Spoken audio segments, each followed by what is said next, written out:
আমি সুদেবী সেবাময়ী দেবীদাসী আপনাদের সঙ্গে আমি অপরা একাদশীর ব্রত মাহাত্ম্য নিয়ে চলে এসেছি। অপরা একাদশী করলে কি হয় না হয় এই সকল তথ্য আমি এই ব্রত মাহাত্ম্য বলবো। অপরা একাদশী কবে আছে, পালনের সময় কি, সকল কিছু আমি এই ভিডিওতে বলবো। আপনারা যদি জানতে চান তাহলে আমার এই ভিডিওটা স্কিপ না করে প্রথম থেকে শুরু পর্যন্ত দেখুন। হরে কৃষ্ণ। এরকম নতুন নতুন ভিডিও পেতে হলে আমার চ্যানেলটা সাবস্ক্রাইব করে দিন এবং পাশে থাকা বেল আইকনে ক্লিক করে দিন, যাতে আপনাদের কাছে যখনই ভিডিও আপলোড করবো চলে আসে। অপরা একাদশী জুন মাসের 3 তারিখে পালিত হবে। আপনারা সকলে এই দিন একাদশী ব্রত পালন করবেন এবং একাদশীর দিন অধিক সংখ্যায় হরিনাম জপ করবেন। তো চলুন দেরি কিসে, শুরু করা যাক। মহারাজ যুধিষ্ঠির শ্রীকৃষ্ণকে বললেন, হে কৃষ্ণ, জ্যৈষ্ঠ মাসের কৃষ্ণপক্ষিয়া একাদশীর নাম কি এবং তার মাহাত্ম্যই বা কি? আমি শুনতে ইচ্ছা করি, আপনি অনুগ্রহ করে তা বর্ণনা করুন।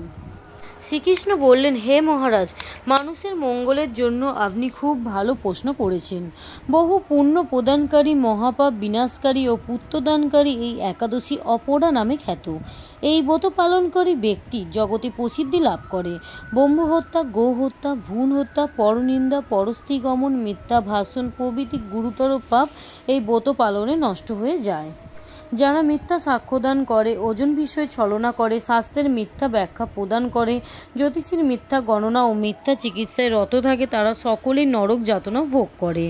এই সমস্ত ব্যক্তিরাও যদি এই ব্রত পালন করে তবে তারা সমস্ত পাপ থেকে মুক্ত হয়।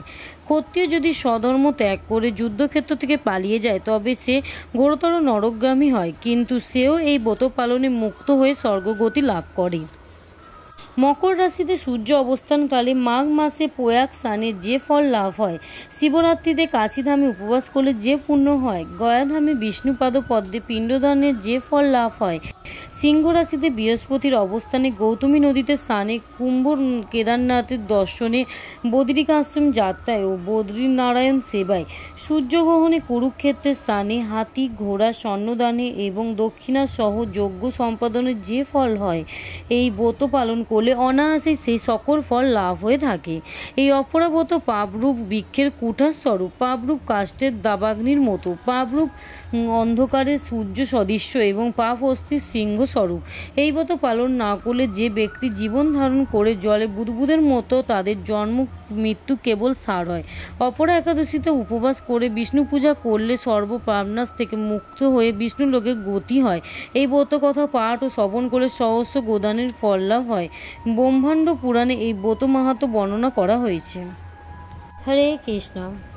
একাদশীর পরের দিন অর্থাৎ 4 জুন পালনের সময় হচ্ছে সকাল 4:49 থেকে 9:19 পর্যন্ত। এরপর আপনারা ভগবানকে ভোগ লাগিয়ে অন্নপ্রসাদ গ্রহণ করবেন। আজকে এতটুকুই। এরকম নতুন নতুন ভিডিও পেতে হলে আমার চ্যানেলটা সাবস্ক্রাইব করে দেবেন, লাইক অ্যান্ড শেয়ার করে দেবেন। আবার দেখাবেন নেক্সট ভিডিও।